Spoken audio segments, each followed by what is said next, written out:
The House has also passed for second reading 2025 Appropriation Bill of 49.7 trillion naira, which was presented yesterday before joint session at the Senate and House of Representatives by President Bola Tinubu. Leader of the House, Honorable Julius Nwabere, noted that the bill is deemed to have been read the first time by virtue of being laid at joint session of National Assembly. They commended the allocation for critical sectors such as defense, infrastructure, health and education, noting that these areas are vital for fostering economic growth and improving quality of life for Nigerians. However, other lawmakers raised concerns over the high level of recurrent expenditure and debt servicing, urging government to prioritize fiscal discipline and explore innovative revenue generation strategies.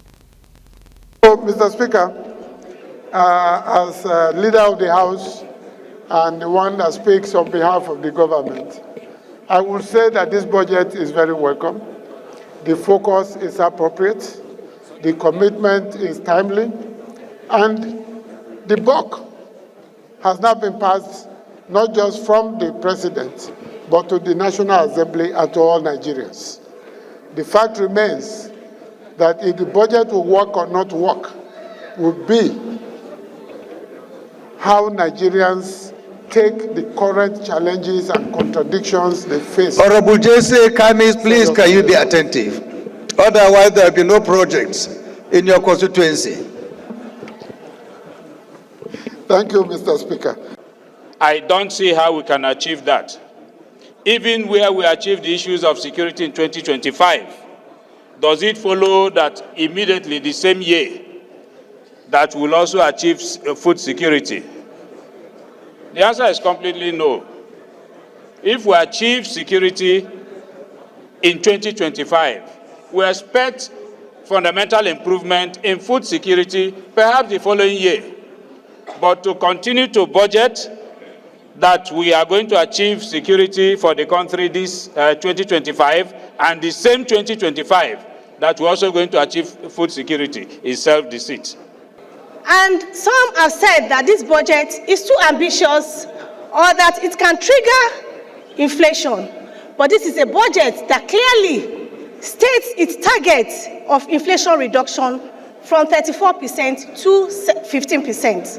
So clearly this budget will be, working on its inflation rates for the nation. And of course, I also want to say that this budget also highlights its key economic goals, which will be stimulating growth, ensuring that infrastructure is more enhanced, and of course to ensure that it promotes social welfare.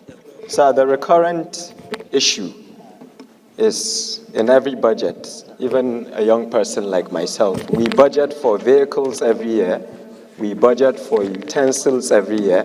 So what I would like us to do, sir, to open more revenues or block loopholes, is to look at all these ministries that are bringing their budgets. If they bought vehicles last year, please, they should just relax now.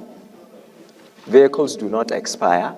These are the little things, Mr. Speaker, that unless we start looking at them, the loopholes we talk about will not come out.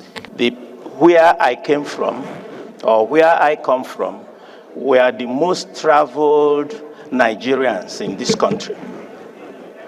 We have cried about political marginalization. We have cried about economic marginalization. We are now being pushed to infrastructural marginalization. Mr. President spoke yesterday about the road, west-south road, and Lagos to Sokoto.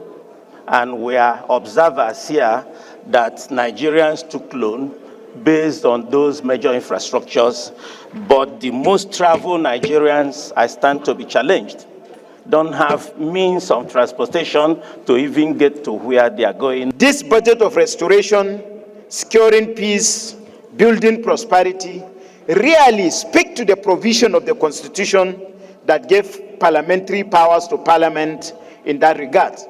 What are those four key sectors, Mr. Speaker. Defense have the highest allocation. Budget that prioritizes infrastructure, which is the hallmark of any meaningful development.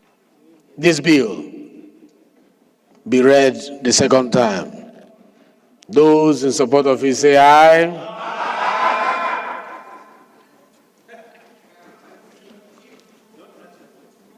That was not loud enough. Those in support of it say aye. Those against say nay.